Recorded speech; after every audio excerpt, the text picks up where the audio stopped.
I don't know what's going to happen.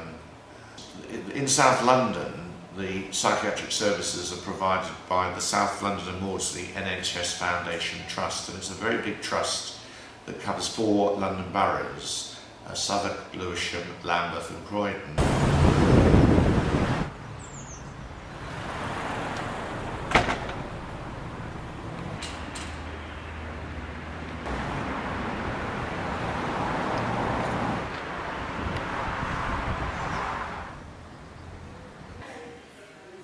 To be admitted as an informal patient, because if I hadn't agreed they would have sectioned me.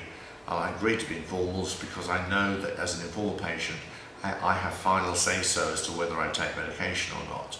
And I was informal for a few days, and I was negotiating about my medication and asking questions. And eventually I got so fed up of not having my questions answered and not having access to a consultant. Medication decisions were being made without even seeing me, and I felt totally in the dark. Why am I still here? Why am I being bullied into taking these medications?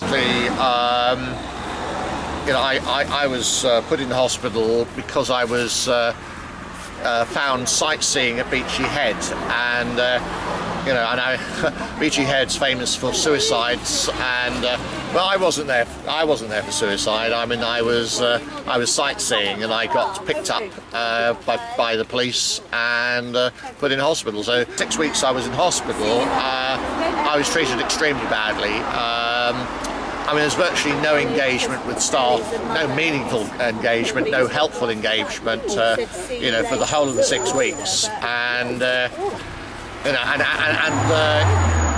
also I didn't know how long I was going to be there. There was no information about whether I was going to be in hospital for 6 weeks or 6 months or 6 years, and meanwhile my life in the community is steadily falling to pieces, and all sorts of problems cropping up that need my attention, and if I'd been a free man in the community I could have dealt with those problems. You may be well on the way to building a really good life for yourself, and a long spell in hospital, totally unnecessarily so, could actually destroy all of that, and you could lose your flat, you could lose your possessions. I mean, there are so many dire consequences associated with modern day psychiatry, and the dire consequences are not talked about. The professionals, it's almost like to the professionals, the dire consequences don't exist. The side effects of medication, it's like they don't exist. They don't care about them. Even serious side effects. Even damage to internal organs. I mean, some of these drugs, damage your thyroid gland, damage your kidneys. I mean, these drugs, are toxic in one way or another. So over the last 16 years, I've had a lot of contact with the mental health system, and it's been a real eye-opener, really, because there are so many aspects of the way I've been treated over the last 16 years that I think are extremely bad. I think I've been treated extremely badly by the system, and I've spoken to a large number of other service users over the last 16 years, and there's an enormous consensus amongst service users that the system, doesn't work very well. It doesn't work very well. It doesn't deliver very good results, and worse than that, it treats people badly. There's a lot of abuse. About the abuse, there's certainly been an enormous number of unnecessary restrictions, and being pushed around and bullied, basically. My friends and relatives sort of felt powerless to do anything, powerless to help me. They just sort of said, look, Martin, you've got to put up with it, keep your nose clean, stay out of trouble, play along with the system, don't fight back too much, and keep your fingers crossed, and hope that they'll let you out one day. Service users on wards often get threatened, actually, and threatened with restraint, threatened with seclusion. It's a kind of bullying, basically. And on the subject of restraint, over the last 16 years, I mean, I've been restrained about half a dozen times, but actually the word restraint here is inappropriate, because on all of those 6 occasions, I wasn't doing anything even remotely antisocial. I mean, maybe on 1 or 2 occasions I raised my voice or something like that, but on 2 occasions I simply said I didn't want to go and spend 20 minutes in my room. It's just sort of calmly making it clear that I didn't want to spend 20 minutes in my room, and I was restrained. Well, I say restrained. I mean, it was worse than restraint, because on one of those occasions, the ringleader, of the nurses, who basically, I mean, he looked like a skinhead, and he behaved like a skinhead, and he also behaved like a thug, and I have no idea why the NHS is employing someone like that as a nurse. And this skinhead, when I said to him calmly that I didn't want to spend 20 minutes in my room,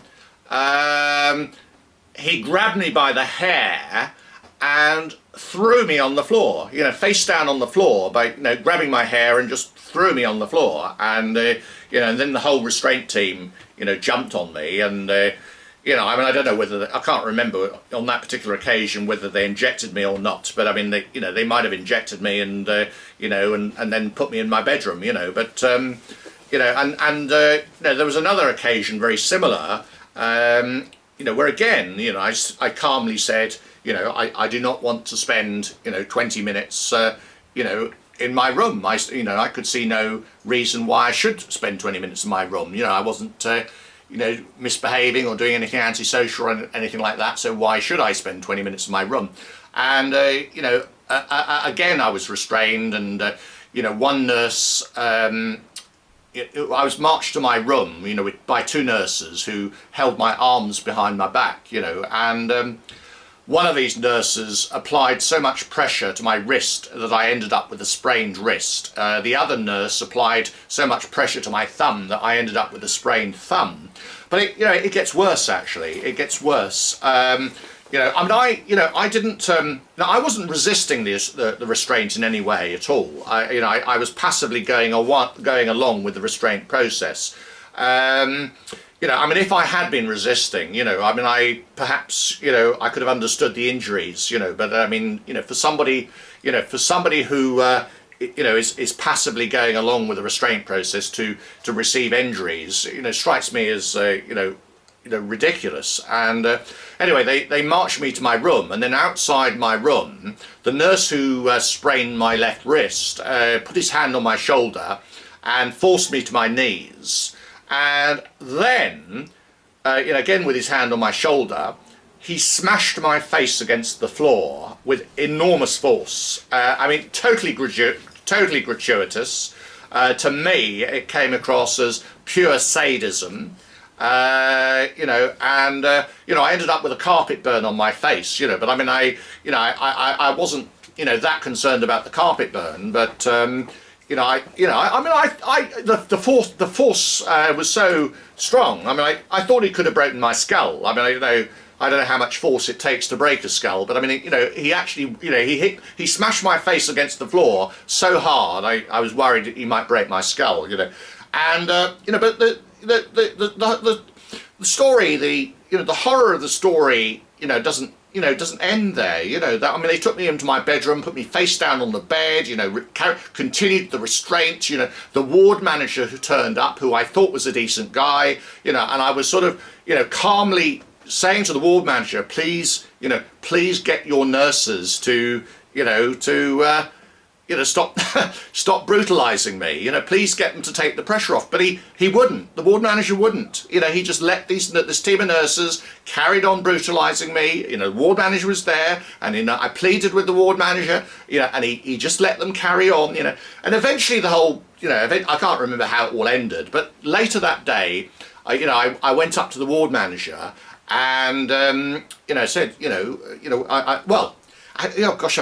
it gets worse and worse and worse. I called the police, actually. I dialed 999, I called the police, I said I'd been assaulted. The police turned up, the police interviewed me, very calmly. The police interviewed me, took a load of notes, but then I never saw the police again. They disappeared, and presumably they spoke to the ward manager, who persuaded them this was a hospital matter and that they didn't need to get involved, and the police went away, and the police didn't even have the decency to come back to me and explain that they weren't going to press any charges, and then after that I spoke to the ward manager and sort of saying, look what's happened, this carpet burn on my face, and the ward manager's response, shocked me, because he said, better get rid of the carpet.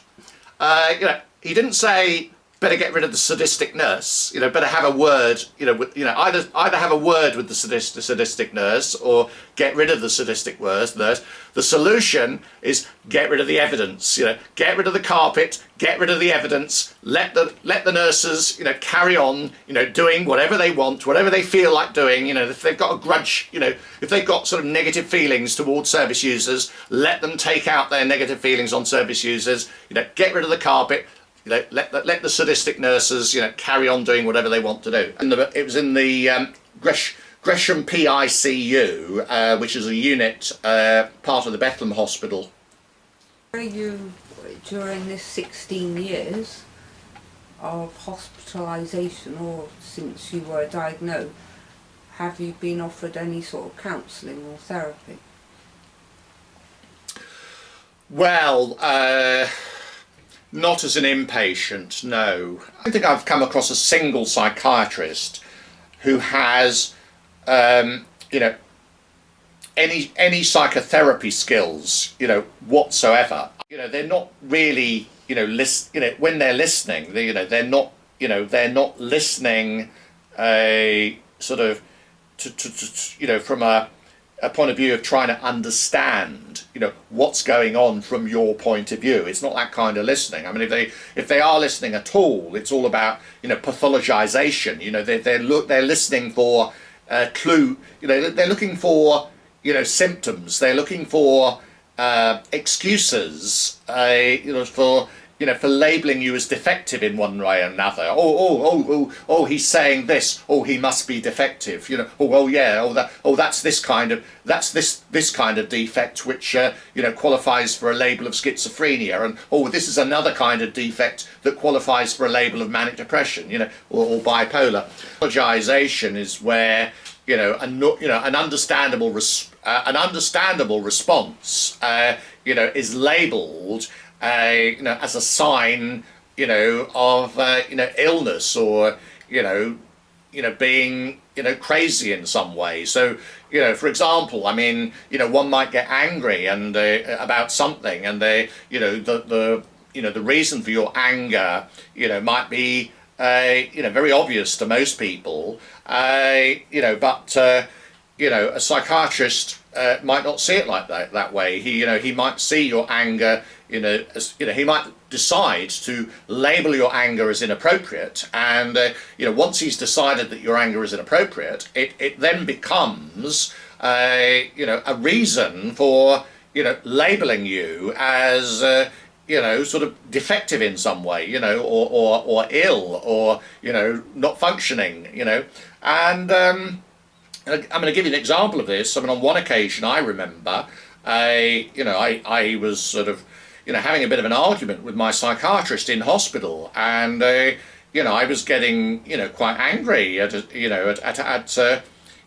his behaviour, really. I mean, I felt that what he was saying was not reasonable, and it didn't make sense, and I was getting angry, and this psychiatrist, he played it very cool. He pretended he pretended to be, cool, calm and collected, and he pretended, to be reasonable, and not being open, not being honest, not being direct, not communicating in an authentic way, and then, I found out later when I looked at my notes. I requested to look at my notes. He had, assassinated me. After that interview where I got angry with his behaviour. In the notes that he wrote, he just ripped me to shreds, and he just sort of, he just pathologized me left, right, and centre. That there was obviously, something terribly wrong with me. So, the real problem was his behaviour, and it ends up being documented, as me being, defective in some way. There's something wrong with me. Psychiatrists are a law unto their own. The Mental Health Act and the Mental Health Act Code of Practice basically, almost gives them carte blanche. Nobody's holding them to account. Nobody is scrutinising what they do. There's no accountability. They hide behind what they call clinical judgments. That they're the trained professionals. They believe they understand mental illness, and they're the service users. We don't understand each other. We don't understand ourselves, that well. They also hide behind this multidisciplinary team approach. No one person is responsible. They're supposedly, they make team decisions, so that if something goes wrong, it's really hard to point the finger at anybody and say. There are supposed to be safeguards. The people that put the Mental Health Act together. I've read a lot of the Mental Health Act, and actually, when you read it, it makes a great deal of sense. Actually, the people that put it together, put it together using a fair amount of intelligence, or at least that's my opinion. And they put safeguards in place, like managers' hearings, and tribunals. These things are supposed to be safeguards, but you see, in practice, the safeguards, most of the time, the safeguards don't work.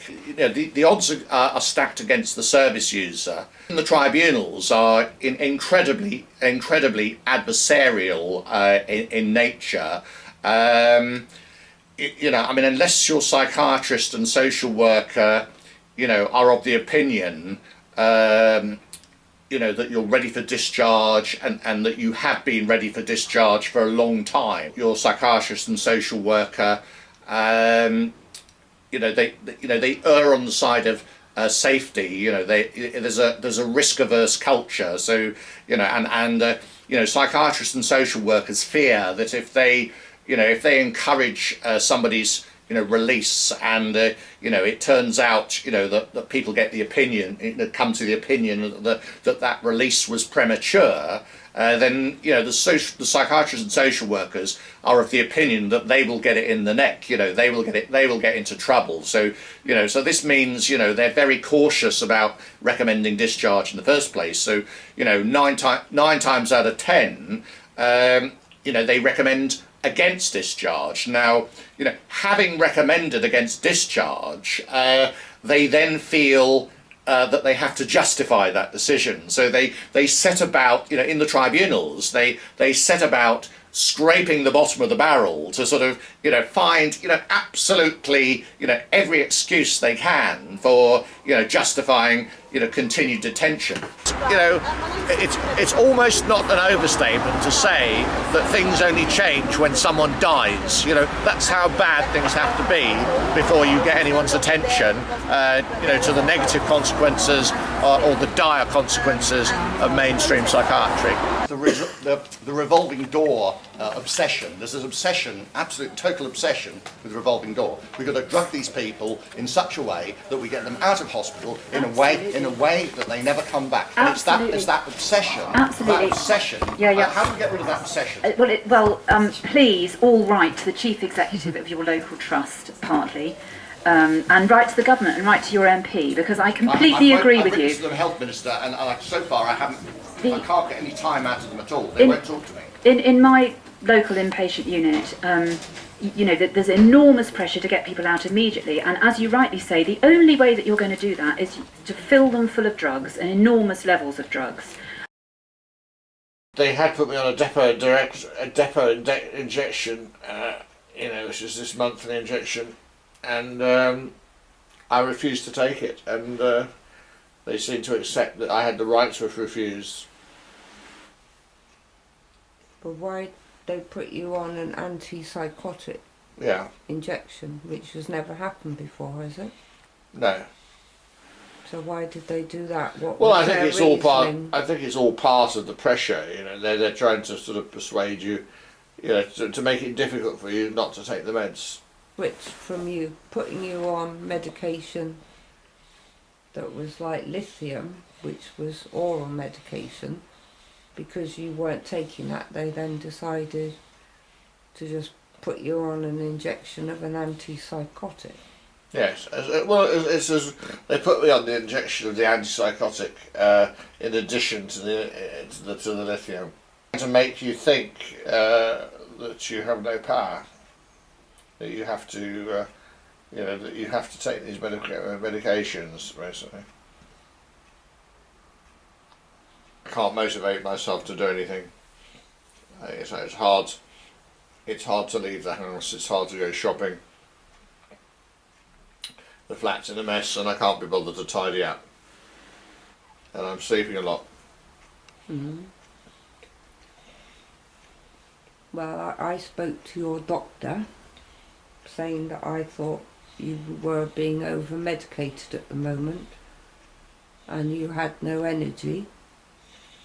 And he said, perhaps because of your illness. But last time I was here, it was as if most of the time you actually don't do anything other than sleep.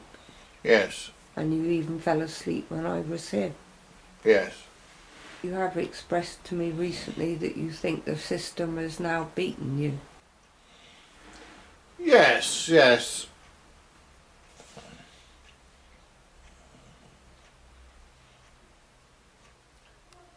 Or perhaps I've concluded that it cannot be beaten. Feel defeated, and the system cannot be defeated. Also said it's as if they want you to feel powerless. Is that how you've ended up feeling, powerless? Yes, definitely. The fact that they seem to be able to make up the rules as they go along. If they put you on a section, that's it. They can then do what they like. They're forcing you to take medication? Oh yes. A story of a life wasted.